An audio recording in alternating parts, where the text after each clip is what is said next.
조합제TV 시청자 여러분 안녕하십니까. 2019년 2월 19일 밤 10시를 넘어섰습니다. 이 정치인이 허영심에 빠지면은 혼자서 망하는 게 아니라 나라를 거들내고 같이 망하는 수가 있습니다. 안보를 망치는 수가 있습니다. 경제를 망치는 수가 있습니다. 이 정치인은 권력자입니다. 특히 권력자가 최고봉에 올라갔을 때 왕 아니면 대통령 또는 수상이 되는데, 이런 사람이 권력만 탐해야지 명예와 돈을 한꺼번에 탐하면 너무 무겁게 돼가지고 가라앉아 버립니다. 권력, 명예, 돈은 각각 따로 있어야 됩니다. 서로 견제를 하는 관계여야 합니다. 이것을 혼자서 차지하기 시작하면은 허영심의 노예가 되죠. 권력자의 허영심은 반드시 망합니다. 그 좋은 예가 김대중 대통령의 길을 걸어가고 있는 트럼프입니다. 트럼프. 도널드 트럼프 대통령이 지난 15일 아베 일본 수상이 자신을 노벨 평화상 후보자로 추천을 했다고 자랑을 했습니다. 이것도 참 아베 수상을 곤혹스럽게 만들었습니다. 어떻게 이런 걸 털어놓습니까? 그 뒤에 아베 수상이 지금 일본에서 아주 비아냥의 대상이 되고 있습니다. 어떻게 트럼프를 추천하느냐. 제일 처음에는 잡아떼다가 이제 사실상 추천했다는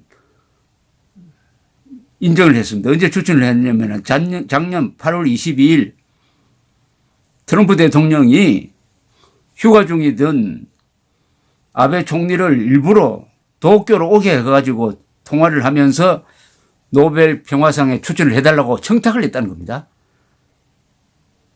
그 내용이 6월 트럼프와 만난 이후에 북한 미사일이 일본 상공을 지나가느냐 이렇게 농담하면서 이렇게 평화가 온 것은 나 덕분이니까 추천을 해달라고 했습니다. 아베는 미국 대통령 부탁은 거절할 수가 없어요. 그래서 추천장을 써주었다는 이야기입니다. 그러면서 국격을 해쳤다 이렇게 이야기를 하니까 자민당 내에서도 아주 비판이 많다고 합니다. 그러니까 아베 씨는 트럼프가 북한에 납치된 일본인의 송환을 위해서 김정은에게 이야기를 해준 적도 있다. 그래서 추천을 했다는 취지의 설명을 중의원 예산위원회에서 했습니다. 자, 이렇게 되면은 트럼프가 김정은을 만나고 난 다음에 만난 전후에 왜 저렇게 사람이 달라졌냐 하는 의문이 이제 풀립니다. 트럼프의 마음속에 노벨 평화상의 허영이 들어갔습니다. 작년 5월 무렵부터 계속 노벨 평화상 이야기를 하기 시작했습니다. 자기 입으로. 자기가 노벨 평화상 받을 자격이 있는 것처럼 회담 전부터 이야기를 하기 시작했습니다. 그런데 김정은을 만나자마자 뭐라고 하느냐. 이제 북한 핵 문제는 완전히 해결됐다. 미국 국민 여러분 안심하고 주무십시오라고 이야기하고 김정은을 칭찬하기 시작했습니다. 지금까지 김정은이가 주민들을 사랑하고 주민도 김정은을 사랑한다. 나는 김정은과 사랑에 빠졌다. 이런 이야기를 하기 시작을 했습니다. 그러면서 미사일 쏘지 않는다. 핵실험 더 하지 않는다. 미군 유해도 보내주었다. 인질도 보내주었다. 이런 자랑을 하고 있습니다. 이게 다 마음속에 평화의 사도로 비춰져야지 하는 욕심이 있으니까 그렇게 김정은에게 아부한 거죠. 데자뷰, 과거에 어떤 모습을 본 것 같은 느낌 안 듭니까? 바로 2000년 6월 김정은을 만날 무렵의 김대중 대통령의 행적하고 비슷합니다. 김대중 당시 대통령은 김정일입니다. 김정일하고 만나기 위해서 김정일과 만나기 위해서 4억 5천만 달러를 불법적으로 조성해가지고 현대그룹을 앞세워가지고 4억 5천만 달러 현금을 김정일의 해외 비자금 계좌 등으로 보내줬습니다. 사실상 이 회담을 매수한 거죠. 매수했습니다. 그리고 김정일을 만났을 때 김정일에게 굴욕적인 모습을 보여주었습니다. 김정일이가 아버지 뻘된 연장자 김대중 대통령을 갖고 놀았습니다. 여기에 지금까지 대한민국에 불리한 합의가 있었습니다. 6.15 선언입니다. 소위 민족 공조에 의한 낮은 단계 연방제 또는 남북연합제로 간다는 이런 반헌법적인 통일 원칙에 합의했을 뿐만 아니라 그 6.15 선언에는 민족 경제의 균형 발전이라는 말까지 들어갔습니다. 즉 대한민국의 경제를 가지고 북한을 도와줘 가지고 남북한이 같은 수준의 생활 수준을 만들겠다 하는 이런 얼토당토 않는 약속까지 그게 들어가고 말았습니다. 뿐입니까? 주한미군을 희생시켰습니다. 김정일, 김대중 마쿠 대화를 보면은 지금의 주한미군이 아니고 북한에 대해서 적대적 태도를 취하지 않는 평화유지군으로서의 주한미군으로 바꾸자는 밀약을 하고 있습니다. 그리고 이산가족 상봉쇼를 불렸죠. 그리고 북한에 대한 퍼주기를 하게 되는 거죠. 더구나 김대중 대통령은 김정일을 만나고 와서 자기를 선전하기 시작을 했습니다. 뭐라고 선전하느냐. 주한미군 문제 이제 해결됐습니다. 김정일이가 주한미군은 통일된 이후에도 있어도 좋다고 이야기했습니다라고 왜곡했습니다. 김정일이가 말한 그 주한미군은 계속 주둔해도 좋다는 주한미군은 이런 주한미군이 아니고 남북 간에 중립하는 북한에 대해서 적대적이지 않는 주한미군이면 계속 있어도 좋다고 한 말을 앞에 부분 싹 빼버리고 뒷부분 주한미군은 통일 후에도 있어도 좋다고 했습니다. 주한미군 문제 해결됐습니다. 이렇게 선전하고 외신 기자들한테 선전한 게 바로 노벨 평화상을 받겠다는 욕심하고 바로 연결된 것이죠. 당시에 1998년에 국정원장이 되었던 이종찬 씨가 바로 국정원이 특별팀을 만들어가지고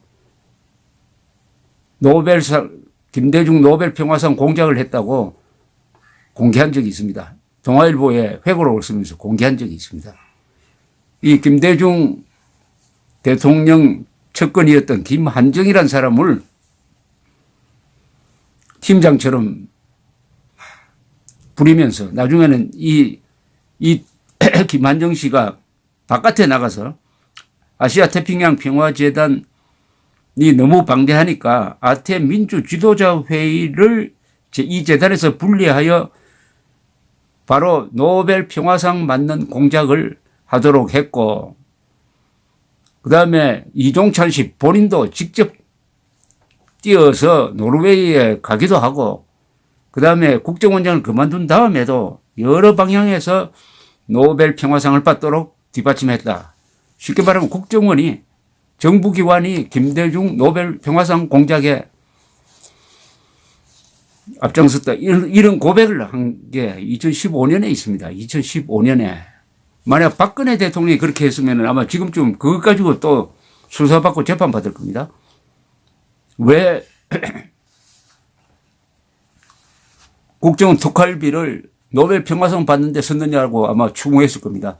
박근혜 대통령이 뭐 물론 그분은 그런데 그런 허영심이 있는 사람은 아니지만은 예컨대 어쨌든 국정원이 왜 이런 일을 합니까? 그것보다도 더 중요한 것은 김대중 대통령 마음에 노벨 평화상이라는 욕심이 생기니까 그 순간부터 김정일이한테 완전히 놀아나는 입장이 되어가지고 우리의 국가이익 안보의 핵심적인 가치를 희생시켜 버렸다. 트럼프도 똑같이 김정은에게 놀아나고 있는 이유가 바로 노벨상에 대한 욕심, 허영심이다 하는 것을 잘 보여주고 있습니다. 가장 권력자로서 가장 치사한 것이 노벨 평화상을 탐하는 겁니다.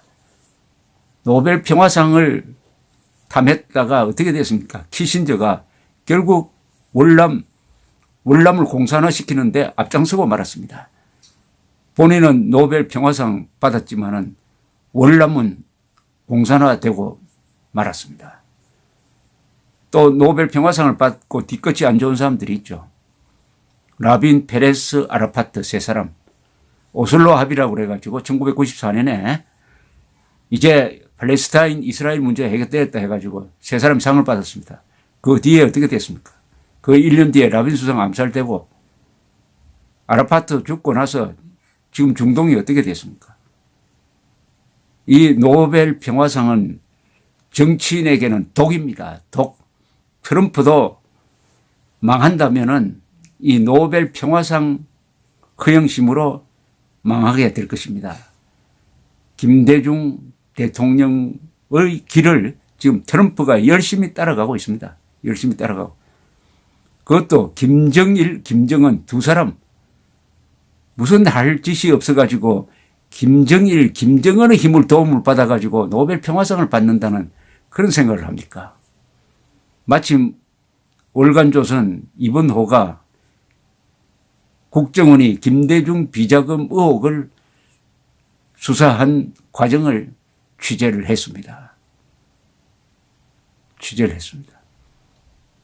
아주 어떻게 보면 절묘한 타이밍 같기도 한데 트럼프의 불행이 눈에 선하게 보입니다.